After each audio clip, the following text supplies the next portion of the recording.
Welcome to part 4 of how to financially prepare to buy your home. Today, we got a whole list of tips. Let's go. How to Buy a Home educates, protects, and connects first-time homebuyers to qualified vetted realtors in their area. Whether you're looking for DIY information or step-by-step guidance, How to Buy a Home is the #1 resource for first-time homebuyers. What is happening? How to Buy a Homies? Welcome to part 4 of how to financially prepare to buy your first home. David Sidoni here to offer guidance, coaching, and practical tips. This one, we're going to start with tip number 12. Let's get right into it. Number 12, lower the big expenses. Of course, you've all heard about, skipping Starbucks to save on your monthly budget. When you have a goal to make the biggest financial purchase of your entire life, one less quad venti 7-pump, no foam, no whip, extra hot white mocha thing isn't going to put you over the finish line to save you enough money to buy a house. So if you're serious about this, which you must be because you're choosing to have me in your ear holes when literally you could be listening to anything else right now, well, then it's going to be time to rethink your big purchase expenses. Maybe right now in your life, you're eyeing that upgrade to a new car, thinking that's going to be your way to attract somebody to you. Here's the deal. You still have to drive them home to your apartment. And I have been told that there's nothing sexier than picking up a date in an old beater POS car and then humbly apologizing to them for your less than luxury ride because you're saving up to be a homeowner. That's serious sexy. Adulting, that can level up your game. I digress, mostly just for, goofs and giggles. The deal is, with big purchases, sacrifice is personal, so you do you. If you need motivation on that, listen to the rent replacement strategy in the playbook episode 440. Listen to all the math and details of rent versus buying in episode 460, so you can fully embrace the numbers with the massive financial benefits that you get when dumping your rent in this current economy. This is going to help you a lot to help you figure out what big expenses matter or, what downsizing of some of our bigger expenses could we do. The problem with most first-time homebuyers is without the proper education and understanding and confidence in the whole process, they end up using math that's too simple to see the value of a rent replacement strategy. Once you wrap your brain around that, around the full formula, the full math, you're going to be willing to get in sooner, and that's going to change the way you handle these big expenses. There's another big expense choice for most of you that maybe could be something you can use. Your biggest monthly expense right now is your rent. Could you reduce it for the next 6 months, a year, or 2? How could you do that? Get a roommate. Maybe move out. Maybe move in with family. I mean, seriously, if you're a couple years off, would you be cool living in a smaller but cheaper rental so that you could save more money each month? Living with that big goal in mind and understanding the math of what it's going to get for you, maybe it could be worth it. At least just consider the concept, because just by considering it, you're going to be looking at the options. That's going to expand your mindset to consider what other alternatives might happen in your budget. We all have different big expenses. So what's yours? And does it really add up when you consider the math of home ownership and building wealth? I'm telling you guys, for a lot of you, you might be like only $5,000 away, but you think you're $30,000 away. But once you figure it out, okay, if you're $5,000 away, what can you do over this next year that you would normally spend $5,000 on so that you could become a homeowner, buy a house, not have your rent go up, take total control, and start getting all these benefits now? Okay, now tip number 13, the smaller expenses. I know I just told you that, you don't get big financial changes for buying a home with one less Starbucks, venti, ice, mocha, choca, latte, hey. But you know what? Cut a few out every once in a while can't hurt. It's not going to have the same impact that, moving out of your house and going rent-free and living in your mom's garage will, but every single dollar counts. So when it comes to smaller expenses, using the budgeting apps can be really helpful. Don't deny yourself completely. Set a personal threshold on all the little things, and then use the apps to help illuminate when perhaps you're overindulging a bit. The small expenses, all those little extra things can add up. And if you're serious about buying a home, you need to discover what you're willing to give up with a larger goal in mind. Okay, tip number 14. These are out-of-the-box tipses. Tipses? Tips. Out-of-the-box tips. Some people, they've used this with great success and it worked out for them. Some people hear me say this, they think I'm crazy. live on one income. Lots of people live one income lives. Single parents, couples with a stay-at-home parent, or, single people. So if you're a two-income family, here's something for you. Why can't you do a one-income life? I've talked to couples who decide to live on one income and they use the entire other income for savings. Obviously, that's a big shift. And maybe there's a lot of you out there right now going, dude, I'm solo. What is this tip for? Well, not all tips are for everybody, but we do have tons of interview examples of solo buyers, the majority of them being female, by the way. They use the education here to figure out how to buy a home solo. So check the episode guide in the show notes, and dudes, pick it up. You are lagging. The point is, single people can do this too. So if you want to make this a real priority, you can. You don't need another person to help, arrange your future for you. And if going on one income with your family, it sounds insane, here's a little story that I love to tell. I heard this story about Theodore Johnson. He is either a UPS or a United States Postal Service worker back from the 1920s. He ended up retiring in 1952. And when he retired in 52, his top salary was $14,000 a year, which means when he started, he was making $4, $5, $6 a year. I don't know. And at that time, back in the 20s, a financial advisor told him to put 20% of his income into investments. And Theo back then, probably said, dude, I only make like $4,000 or $5,000 a year. I can't do that. Well, this advisor, this mentor, this person who could be considered an evil friend, he said this: what would you do if the government taxed you 20% more? Of course, Theodore said, well, I'd have to pay it. So his friend said, all right, so pay it. Diabolical. But you cut to the end of the story, when he was making only $14,000 a year, at age 90, Theo's investments were worth $70 million. So look, if you're solo right now, you don't have to live on 20% less of your income for the next 40 or 50 years. But what if you just tried that for the next 6 months, 12 months, or 18 months? Instead of doing 70% on your living expenses, 10% on savings, 10% investing, and 10% in charity, like the richest man in Babylon that I talked about in the earlier episodes, what if you did 70% living, 30% all for the savings for the home? Or what if, like your evil friend advisor to Theo did, what if you did 50%, took 20% off of what you normally live on, and had a 50% living and 50% all savings for a home?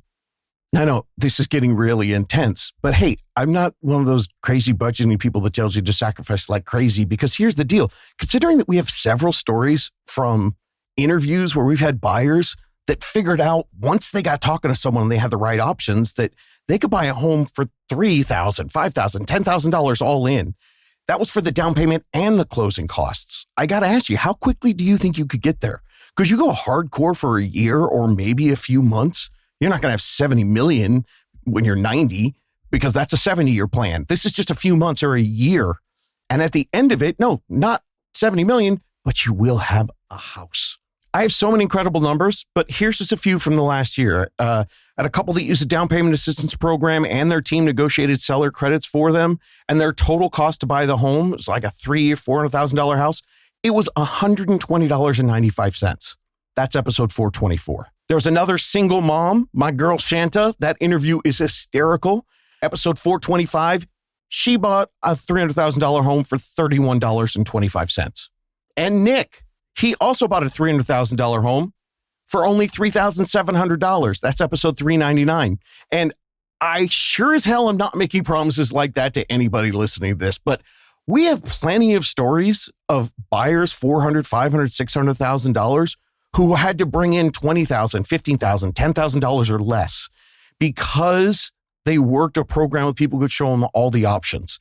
So I want to make sure that when you're saving the right way, and that you're using these tips to get you there fast, but also that you have the motivation to understand that you could be a lot closer than you think. Even in high cost of living areas, episode 378, that's a couple who bought a home, $945,000. It was their first place, but they discovered they didn't have to go full Theo to find the extra savings to buy that home, have an affordable payment, and not feel house poor. But what if you thought you were $20,000 away and you find out you're $5,000 away? Could you go full Theo for a few months, live on less for a little while to turbo boost your savings so you become a homeowner faster and for less than you think? I'll put out the episode guide in the show notes. You can find those interviews as well as over 125 more. Great stories show you how to get this done. Tip number 15. This is a big one for everybody out there who is self-employed, 1099 people, non-W-2 people, small business owners. Thinking about buying a house? All right, first thing you need to do is forget all the myths and the bogus information out there. The reason that you hear that W-2 employees are the only people who can buy a home is because the real estate industry is so freaking lazy, they're working on outdated rules where maybe that was the best way to do it. For 20 years, not only have I been coaching and assisting tens of thousands of self-employed people buy their first home, getting them home loans, but I have watched, my own family, self-employed people buy a home. The right unicorn lending team specializing in first-time home buyers can help you structure your income on paper that makes you a qualified buyer. It is possible with the right advisors who understand these products. Now, I'm not going to go into all the mathematical and formulae breakdown here because each view is going to have different numbers, but I'll explain the basics. Loan approval for a home, it's all about looking good on paper to the banks that hand out the home loans.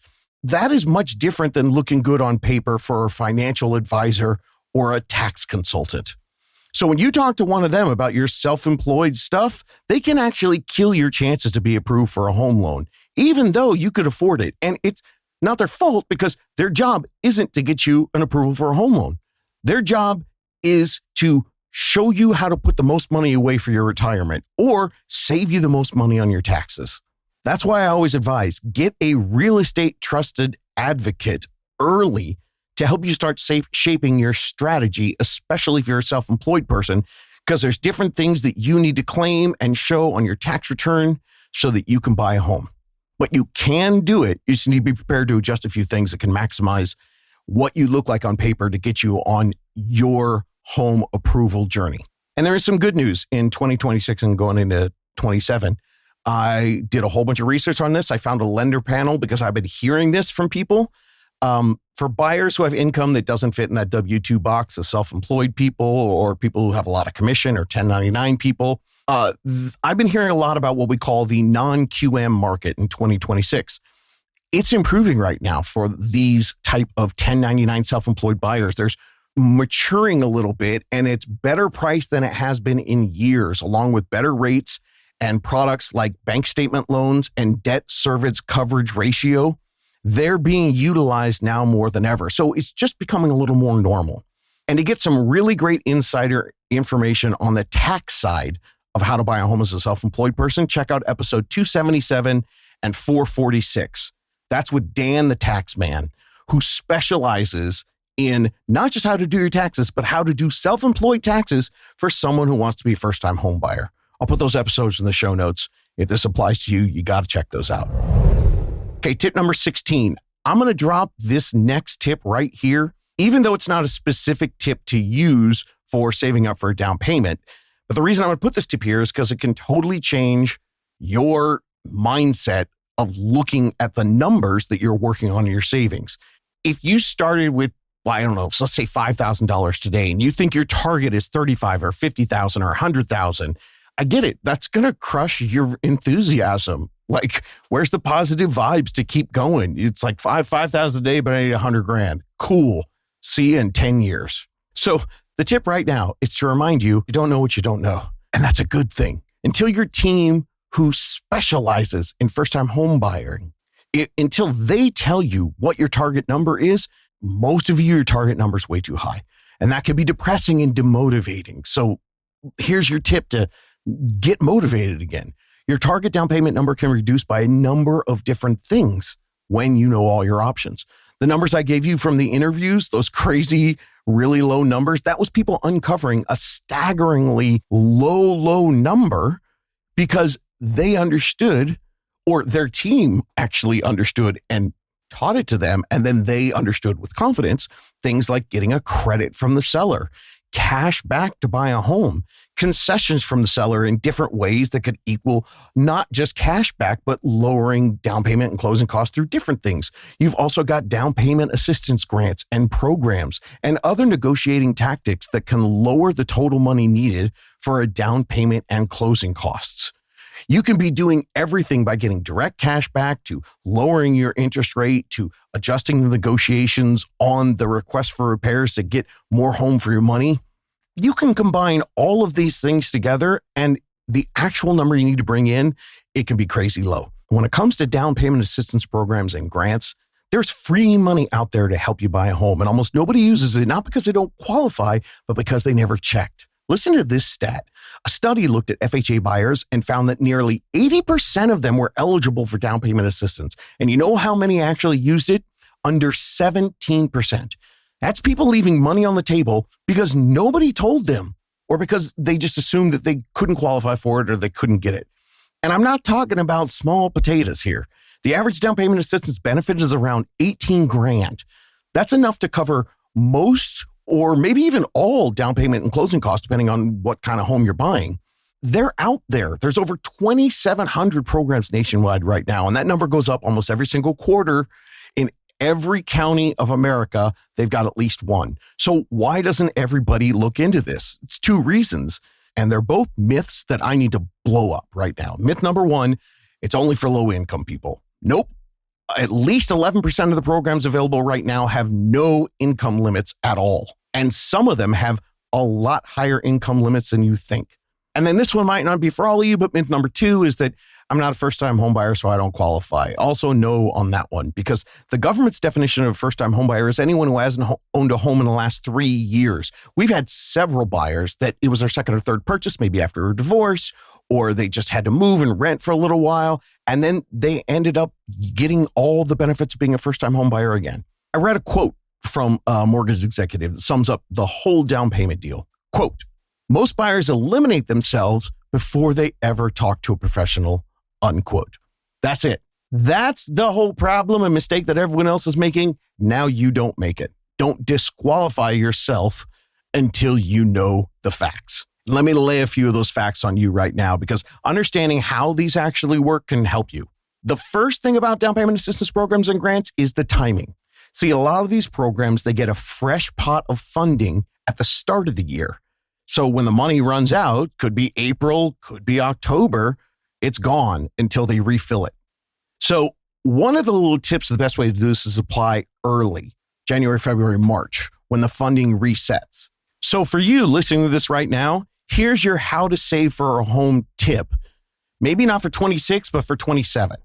If you're getting ready through the end of 2026, think about buying in early 27. Don't tell me that you're $5,000, $10,000, or $20,000 short unless you have thoroughly checked what programs are available and what ones are coming up at the start of 2027. You should be researching the crap out of this stuff, starting in Halloween of this year, and then all through November and all through December, because you might be shocked at what's available. So you might be able to buy a home by Valentine's Day instead of having to wait until 4th of July or next Thanksgiving to buy a home. Second, even if you're listening to this right now in August of 2026, check out all the programs.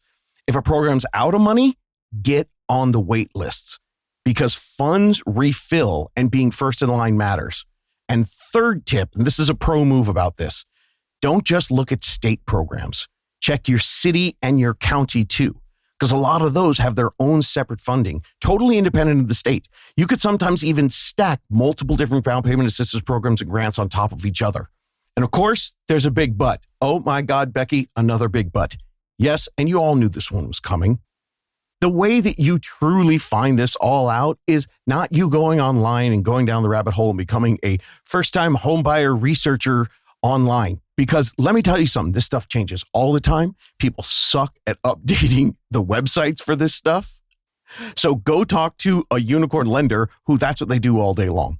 Don't go down a Reddit rabbit hole trying to DIY 2,700 programs, because they change. They defund, they refund, they run out of money, and they morph and change all the time. Whatever someone tells you about some down payment assistance program they used, it's gone or changed. This is real-time research that has to happen by professionals. So to take advantage, you need an active pro who is in it 24/7. And then the ultimate down payment assistance program, it's actually just understanding the new strategy that we've been coaching here for 7 years now. It's the low down payment options that are still affordable and don't make you go house poor. That's episode 426, the low down payment strategies, breaks it down. And then in episode 441, the explanation of how to develop your own personal last lease ever program, all the math is there for you too.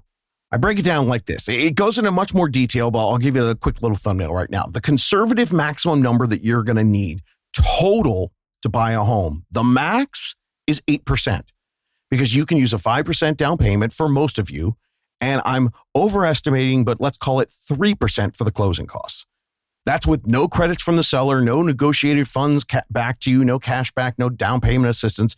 This is just you on your own, 8%. And that number is the max, 8% of the purchase price. There are loans where first-time home buyers can use where they can use a 3 or 3.5% down payment. That would change that 8% total to only 6 or 6.5% of the purchase price. So listen to the interviews. You don't have to settle for the normal way that people buy a home. God, I hope you're not, because you got me in your ear holes, which means you are accepting the torture of my cringiness, but you also are doing it because you have an end game. You don't want to be normal.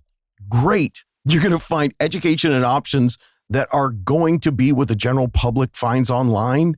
And then you're going to find education and options that are way different and way better from anything they find online. And the actual savings needed to buy with an affordable payment without going house poor, it's far, far less than what Google, Reddit, or AI is telling first-time home buyers. So don't use outdated numbers. When you use these saving tips, plus the advanced updated strategies for buying in a new economy, you're going to see her closer than you think. Go through the 10 steps, get your last lease ever number so you can set up your manageable and attainable goals to keep your motivation locked in on full tilt. And now I'll get into tip number 17, which is a tip that, unfortunately, it's not something everybody can do because it involves asking for help. Not everyone has that option. And I know the suggestion comes from a place of privilege. And for those of you without the means to ask friends or family, don't worry, I got you too. We've helped tens of thousands of people who've been able to do this on their own and become homeowners, single moms, divorced buyers, first-generation buyers with no help from their family because they've never done it before. I even helped some people who lived in a van. So if you don't have the option to ask for help, no worries. There are plenty of strategies for you. And honestly, I put more faith in you because you've been doing this by yourself for a long time. So I know you're going to be able to pull that off.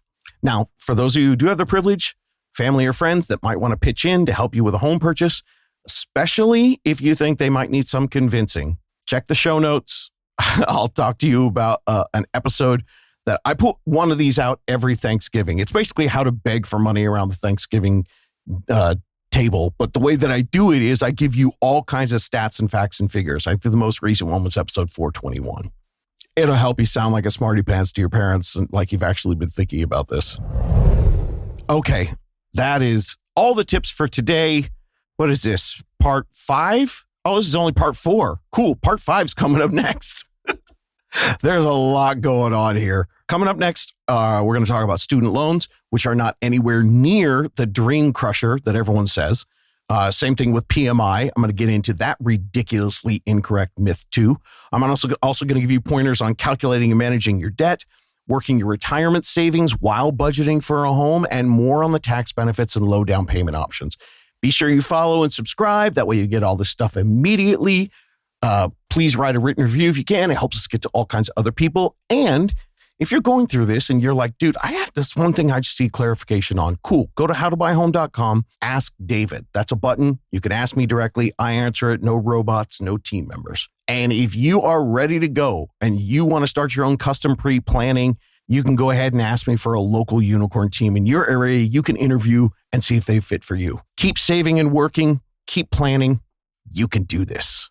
Looking for more DIY education or your own personal step-by-step guidance through the home buying journey? Since 2019, How to Buy a Home has been the #1 resource for first-time home buyers. So visit howtobuy.com to get started.